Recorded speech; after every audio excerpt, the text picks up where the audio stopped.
Okay, good morning. I'm Geeta Suri, and I'm delighted to participate in MAC Talks today. So I chose to study rural India for two reasons. First, I felt it was important to look at the commercialization of renewable energy in rural India because it has the promise of alleviating poverty, and it has huge potential impact. So India has over 600,000 villages, and 70% of all Indians live in villages. About a third of Indians still live in poverty with no access to basic amenities such as clean water or air, sanitation, healthcare, and education. And 50% of India has little or no access to energy due to the fact that there's little or no grid connectivity, low purchasing power, and supply shortages.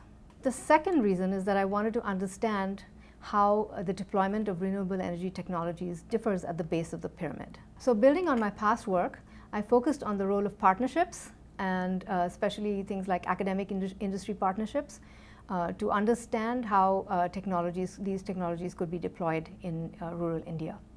First, though decentralized methods can work in villages, we need to create an ecosystem to make adoption sustainable and also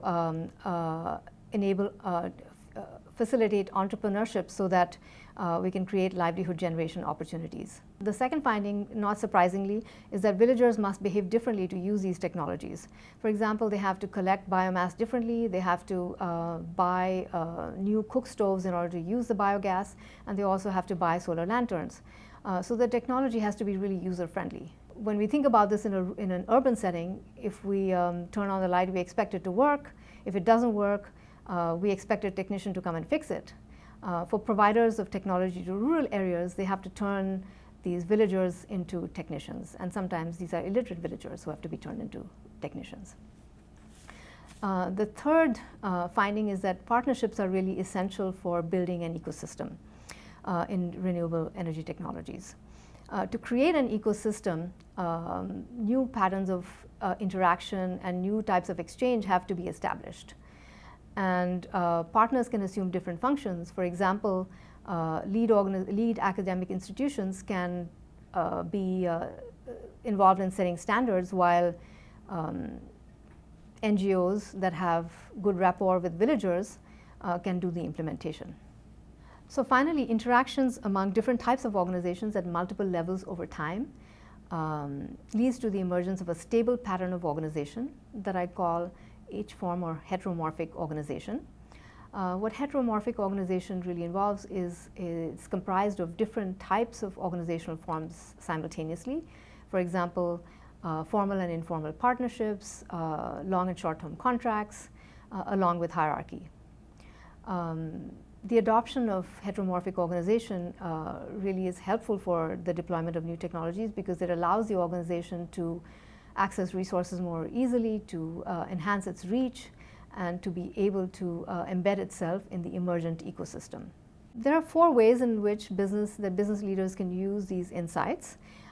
They can port insights about the deployment of renewable energy technologies to other settings. They can use these insights to develop an ecosystem for other novel technologies, and they can form partnerships with complementary organizations. They can learn how to do that more effectively. They can also treat these investments in corporate social responsibility activities in rural India as educational expenses and encourage their employees to learn about the customers of tomorrow, if you will. And third, they can partner with NGOs and the government to accelerate learning and create an ecosystem to generate innovation. And finally, they can catalyze entrepreneurship and to alleviate poverty by working with the rural population and getting them more involved with renewable energy technologies.